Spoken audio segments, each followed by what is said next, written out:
नमस्कार। प्रादेशिक समाचार के साथ मैं ज्ञानेश्वर प्रसाद श्रीवास्तव। पहले मुख्य समाचार। केंद्रीय जनजातीय मामलों के मंत्री अर्जुन मुंडा ने कहा, जल्द ही रियाद से 5000 ऑक्सीजन सिलेंडर झारखंड पहुंचेगा। केंद्रीय वित्त मंत्री निर्मला सीतारमण ने कहा है कि देश में कोविड राहत से संबंधित सभी सामग्री आईजीएसटी समेत सीमा शुल्क से पूरी तरह से मुक्त रहेगा। केंद्र ने कोविड महामारी को देखते हुए 25 राज्यों को 89 अरब 23 करोड़ रुपए से अधिक की राशि जारी की। और राज्य के कई जिलों में वज्रपात के साथ हुई बारिश। लातेहार में आकाशीय बिजली की चपेट में आने से 2 बच्चों की मौत। कोविड मरीजों की संख्या लगातार बढ़ रही है। श्रोताओं से अपील है कि कोई भी कोताही न बरतें, सुरक्षा के सभी उपायों का पालन करें और 18 वर्ष से अधिक आयु के सभी लोग निसंकोच टीका लगवाएं। 18 से 44 वर्ष के आयु वर्ग के लोगों का टीकाकरण 1 मई से शुरू हो गया है। 3 आसान उपायों का पालन करें और सुरक्षित रहें। मास्क पहनें, 2 गज की दूरी है जरूरी, सुरक्षित दूरी बनाए रखें, हाथ और मुंह साफ रखें। और आइए बढ़ते हैं अब समाचारों की ओर। केंद्रीय जनजातीय मामलों के मंत्री अर्जुन मुंडा ने कहा, जल्द ही रियाद से 5000 ऑक्सीजन सिलेंडर झारखंड पहुंचेगा। श्री मुंडा ने यह घोषणा आज खूंटी में लगे नए ऑक्सीजन प्लांट के ऑनलाइन उद्घाटन के अवसर पर की। देश में कोरोना महामारी से निपटने के लिए श्री मुंडा दिल्ली से ही झारखंड के लिए यह व्यवस्था कर रहे हैं। उन्होंने कहा कि वह राज्य के लिए कुछ और स्वास्थ्य उपकरण की व्यवस्था करने की कोशिश कर रहे हैं। केंद्रीय मंत्री ने सांसद निधि से एमसीएच अस्पताल परिसर में ऑक्सीजन प्लांट लगवाया है। ऑक्सीजन प्लांट की क्षमता 5000 लीटर प्रति घंटे की है। केंद्रीय वित्त मंत्री निर्मला सीतारमण ने कहा है कि देश में निःशुल्क वितरण के लिए भारतीय रेड क्रॉस द्वारा आयात की गई कोविड राहत से संबंधित सभी सामग्री आईजीएसटी समेत सीमा शुल्क से पूरी तरह से मुक्त रहेगा। वित्त मंत्री ने एक ट्वीट श्रृंखला में कहा कि 3 मई से रेमडेसिविर टीके, रेमडेसिविर एपीआई और दवा के इस्तेमाल में होने वाले रसायन को सभी तरह के शुल्कों से मुक्त कर दिया गया है। प्रधानमंत्री नरेंद्र मोदी को पश्चिम बंगाल की मुख्यमंत्री ममता बनर्जी के एक पत्र के जवाब में ये ट्वीट किए गए हैं। पत्र में मुख्यमंत्री ने कोविड से संबंधित सामग्री पर कर, सीमा शुल्क, अन्य शुल्क और जीएसटी में छूट देने की मांग की है। श्रीमती सीतारमण ने स्पष्ट किया कि यह छूट राज्य सरकार, राहत सामग्री बांटने वाली एजेंसियों या अन्य संस्थान को भी मिलेगी। देश में कोविड मरीजों की संख्या कुल संक्रमित लोगों की लगभग 16.76% रह गई है। स्वास्थ्य मंत्रालय ने बताया कि इस समय 37,36,000 से अधिक मरीजों का इलाज हो रहा है। कल 4,03,738 लोगों में संक्रमण की पुष्टि हुई है। कोविड से स्वस्थ होने की दर बढ़कर 82.15% हो गई है। स्वास्थ्य मंत्रालय ने बताया कि कल 3,86,000 से अधिक रोगी स्वस्थ हुए हैं। अब तक 1,83,00,000 से अधिक रोगी ठीक हो चुके हैं। 10 राज्य महाराष्ट्र, कर्नाटक, छत्तीसगढ़, दिल्ली, तमिलनाडु, उत्तर प्रदेश, पंजाब, मध्य प्रदेश, गुजरात और केरल अभी भी महामारी से सबसे अधिक प्रभावित है। लगभग 75% नए संक्रमित लोग इन्हीं राज्यों से है। कल 4092 मरीजों की मृत्यु हुई है। देश में अब तक इस महामारी से 2,42,362 रोगियों की मौत हो चुकी है। केंद्र सरकार ने राज्यों और केंद्र शासित प्रदेशों को अब तक कोविड के 17 करोड़ 56 लाख से अधिक टीके निःशुल्क उपलब्ध कराए हैं। इनमें से बर्बादी सहित 16 करोड़ 83 लाख कोविड टीकों का इस्तेमाल किया जा चुका है। अगले 3 दिन में वैक्सीन की 46 लाख से अधिक डोज राज्यों तथा केंद्र शासित प्रदेशों को उपलब्ध हो जाएगी। टीकाकरण का तीसरा चरण 1 मई से शुरू किया गया था। रामगढ़ जिले में मोरबंदा निवासी सुरेंद्र प्रसाद सिंह ने कोरोना से ठीक हुए लोगों से प्लाज्मा डोनेट करने की अपील की। उन्होंने खुद भी अपना एंटीबॉडी टेस्ट कराया है और प्लाज्मा डोनेट किया ताकि कोरोना के गंभीर मरीज के इलाज में मदद मिल सके। मैंने भी अपनी स्वेच्छा से हमने प्लाज्मा डोनेशन के लिए अपना एंटीबॉडी टेस्ट करवाया है। अगर एंटीबॉडी टेस्ट में मुझे प्लाज्मा डोनेशन के योग्य पाया जाता है तो मुझे प्लाज्मा डोनेट करने में बहुत खुशी होगी और मैं लोगों से भी अपील करूंगा जो प्लाज्मा डोनेशन के योग्य पाए जाते हैं उन्हें प्लाज्मा डोनेशन करना चाहिए, जिससे पॉजिटिव कोविड-19 के जो मरीज हैं उनको ठीक होने में बहुत सहायता होगी। गोड्डा जिले में कल 76 मरीज कोरोना से स्वस्थ हुए, जबकि 61 नए मरीजों की पुष्टि भी हुई है।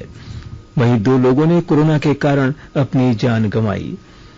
वहीं गोड्डा अनुमंडल अधिकारी ऋतुराज ने कल शाम ऑक्सीमीटर के लिए 3 गुना ज्यादा रकम वसूलने के कारण 2 दवा दुकानदारों के खिलाफ कार्रवाई करते हुए दवा दुकानों को सील कर दिया। सरायकेला खरसावां जिले के सीनी क्षेत्र में स्वास्थ्य विभाग द्वारा कोरोना टीकाकरण के लिए विशेष कैंप लगाया गया। प्रखंड विकास पदाधिकारी मृत्युंजय कुमार ने टीकाकरण सेंटर का निरीक्षण किया, साथ ही क्षेत्र में भ्रमण कर अधिक से अधिक लोगों को कोरोना का टीका लेने की अपील की। प्रखंड विकास पदाधिकारी ने कहा कि सीनी रेलवे क्षेत्र में अधिक से अधिक लोगों को टीका लगाया जा रहा है। पाकुड़ स्थित सदर अस्पताल में चिकित्सकों ने कोरोना पॉजिटिव गर्भवती महिला का सफल ऑपरेशन कर जच्चा एवं बच्चा की जान बचाई। समाचार भेजे जाने तक जच्चा बच्चा दोनों स्वस्थ हैं और चिकित्सकों की निगरानी में है। गर्भवती महिला साहिबगंज जिले की रहने वाली है। प्राप्त जानकारी के मुताबिक गर्भवती महिला को परिजनों ने पहले साहिबगंज सदर अस्पताल में भर्ती कराया, लेकिन वहां चिकित्सकों ने सुविधा की कमी का हवाला देते हुए इलाज करने से इनकार कर दिया। बाद में इस महिला को पाकुड़ सदर अस्पताल रेफर कर दिया गया। राज्य के पूर्व मुख्यमंत्री एवं भारतीय जनता पार्टी के राष्ट्रीय उपाध्यक्ष रघुवर दास ने राज्य सरकार से दिवंगत 18 मीडिया कर्मियों के परिजनों को अतिशीघ्र 5-5 लाख रुपए की अनुग्रह राशि देने का आग्रह किया है, जिनका निधन कोरोना काल में हुआ है। पूर्व मुख्यमंत्री ने राज्य सरकार पर निशाना साधते हुए कहा कि अगर कोरोना की दूसरी लहर आने के बाद राज्य के पत्रकारों को फ्रंटलाइन वॉरियर्स की मान्यता दी गई होती तो प्राथमिकता के आधार पर टीकाकरण हुआ होता तो पत्रकारों को कोरोना महामारी की चपेट में आने से रोका जा सकता था। आकाशवाणी के ताजा तरीन समाचारों के लिए आप हमारी वेबसाइट newsonair.com पर लॉग ऑन कर सकते हैं।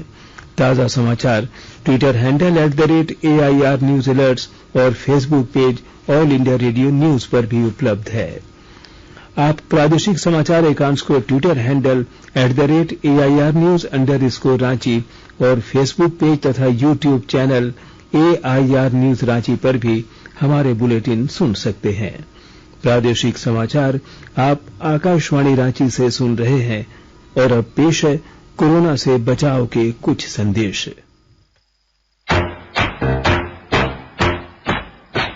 चलो मिलकर एक शुरुआत करें, चलो एक फैसला आज करें, मास्क नहीं तो टोकेंगे, कोरोना को रोकेंगे, चलो एक वादा करते हैं, चलो एक वादा करते हैं, मास्क नहीं तो टोकेंगे, कोरोना को रोकेंगे। भारत सरकार द्वारा जनहित में जारी। कोविड-19 से बचाव और सुरक्षित रहने के 3 उपाय। मास्क लगाएं, 2 गज दूरी है जरूरी, सुरक्षित दूरी रखें, हाथ और मुंह साफ रखें। प्रादेशिक समाचार में आपका फिर से स्वागत है। केंद्र ने कोविड महामारी को देखते हुए ग्रामीण स्थानीय निकायों को अग्रिम अनुदान उपलब्ध कराने के लिए 25 राज्यों को 89 अरब 23 करोड़ रुपए से अधिक की राशि जारी की है। यह राशि सभी त्रिस्तरीय पंचायत राज संस्थाओं, गांव, ब्लॉक और जिला पंचायतों के लिए है। पंचायती राज संस्थाएं कोविड महामारी से निपटने के लिए रोकथाम और उन्मूलन संबंधी विभिन्न उपायों के लिए इसका उपयोग कर सकेंगी। राष्ट्रपति रामनाथ कोविंद और प्रधानमंत्री नरेंद्र मोदी ने आजाद हिंद फौज के सेनानी लालती राम के निधन पर गहरा शोक प्रकट किया है। श्री कोविंद ने एक ट्वीट में कहा कि श्री लाल के निधन पर भारतीय स्वतंत्रता को समर्पित एक महान गाथा का अंत हो गया है।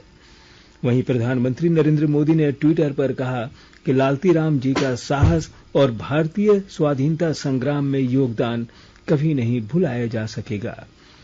प्रधानमंत्री ने लालती राम जी के साथ बातचीत को याद करते हुए कहा कि उन्होंने भारतीय इतिहास पर अमिट छाप छोड़ी। श्री लालती राम हरियाणा के झज्जर के निवासी थे। आज विश्व कवि रविंद्रनाथ ठाकुर, महान योद्धा महाराणा प्रताप और महान स्वतंत्रता सेनानी गोपाल कृष्ण गोखले की जयंती है। इस अवसर पर प्रधानमंत्री नरेंद्र मोदी ने तीनों को श्रद्धांजलि अर्पित की। नोबेल पुरस्कार से सम्मानित गुरुदेव रविंद्रनाथ ठाकुर का स्मरण करते हुए प्रधानमंत्री ने कहा कि उनके अनुकरणीय आदर्श आज भी हर किसी को उनके सपनों का भारत बनाने की शक्ति और प्रेरणा दे रहे हैं। वहीं महान योद्धा महाराणा प्रताप के बारे में प्रधानमंत्री ने कहा कि उन्होंने अतुलनीय साहस और वीरता के साथ भारत माता को सम्मानित किया। महान स्वतंत्रता सेनानी गोपाल कृष्ण गोखले को श्रद्धांजलि देते हुए प्रधानमंत्री श्री मोदी ने कहा कि उन्होंने अपना पूरा जीवन राष्ट्र की सेवा में समर्पित कर दिया और वे हमेशा सभी के लिए प्रेरणा के स्रोत बने रहेंगे। लातेहार के मनिका थाना क्षेत्र अंतर्गत सधवाडीह गांव में आज आकाशीय बिजली की चपेट में आने से 2 बच्चों की मौत हो गई, जबकि 3 अन्य बच्चे गंभीर रूप से घायल हो गए। घायल बच्चों को इलाज के लिए मनिका अस्पताल में भर्ती कराया गया। घटना की जानकारी मिलने के बाद प्रशासनिक अधिकारी गांव पहुंचे और पूरे मामले की जानकारी दी। वहीं मृत बच्चों के शव को कब्जे में लेकर पोस्टमार्टम के लिए सदर अस्पताल भेज दिया गया। उधर लातेहार जिले के बालूमाथ थाना अंतर्गत बालू गांव के बहेरा टोला में तालाब में डूबने से 3 बच्चों की मौत हो गई। तीनों बच्चे एक ही परिवार के थे। जानकारी के अनुसार तीनों बच्चे परिवार को बिना बताए नहाने के लिए तालाब में चले गए थे। नहाने के क्रम में वे लोग मछली पकड़ने लगे। इसी दौरान तीनों बच्चे नदी में डूब गए। भारतीय सूचना सेवा के सेवानिवृत्त वरिष्ठ अधिकारी राजेंद्र प्रसाद उपाध्याय का आज सुबह कोरोना संक्रमण से निधन हो गया। वे 64 वर्ष के थे। श्री उपाध्याय ने कई वर्ष तक अफगानिस्तान में आकाशवाणी संवाददाता के रूप में कार्य किया। उन्होंने सूचना और प्रसारण मंत्रालय की कई मीडिया इकाइयों में भी काम किया। और अब संक्षिप्त खबरें। पाकुड़ जिले के महेशपुर मुरारी मुख्य सड़क पर मोटरसाइकिल चालक ने सड़क पर पैदल चल रहे एक व्यक्ति को टक्कर मार दी, जिससे उस व्यक्ति की मौके पर ही मौत हो गई। हमारे संवाददाता ने घटना के संबंध में बताया कि चालक नशे में गाड़ी चला रहा था। मृतक की पहचान चापतुड़ा निवासी सोमू शेख के रूप में की गई है। पाकुड़ में पत्थर से लदे एक ट्रैक्टर ने आज इशाकपुर रेलवे फाटक पर दुर्घटनाग्रस्त हो गया। स्टेशन प्रबंधक डीडी हेम्ब्रम और आरपीएफ के अधिकारी ने दुर्घटनाग्रस्त ट्रैक्टर को अपने कब्जे में ले लिया है। पलामू जिले के तरहसी प्रखंड के ग्राम उदयपुरा में कल देर रात बस और बाइक की टक्कर में 2 युवक की मौत हो गई। जानकारी के अनुसार मृतकों में ग्राम नावाडी के देवराज कुमार भुइयां और दूसरा ग्राम सेमरी के सिंधु कुमार भुइयां है। सरायकेला खरसावां जिले के सीनी थाना क्षेत्र अंतर्गत कृष्णापुर में 45 क्विंटल अनाज की फर्जी तरीके से जमाखोरी करने का मामला सामने आया है। इस मामले में एसडीओ रामकृष्ण कुमार ने प्रखंड विकास पदाधिकारी मृत्युंजय कुमार को जांच का आदेश दिया था। और अब अंत में मुख्य समाचार एक बार फिर। केंद्रीय जनजातीय मामले के मंत्री अर्जुन मुंडा ने कहा कि जल्द ही रियाद से 5000 ऑक्सीजन सिलेंडर झारखंड पहुंचेगा। केंद्रीय वित्त मंत्री निर्मला सीतारमण ने कहा कि देश में कोविड राहत से संबंधित सभी सामग्री आईजीएसटी समेत सीमा शुल्क से पूरी तरह से मुक्त रहेगा। केंद्र ने कोविड महामारी को देखते हुए 25 राज्यों को 89 अरब 23 करोड़ रुपए से अधिक की राशि जारी की। और राज्य के कई जिलों में वज्रपात के साथ हुई बारिश, लातेहार में आकाशीय बिजली की चपेट में आने से 2 बच्चों की मौत। इसके साथ ही आकाशवाणी रांची से प्रादेशिक समाचार का ये बुलेटिन समाप्त हुआ। नमस्कार। घर में रहिए और सुनते रहिए आकाशवाणी।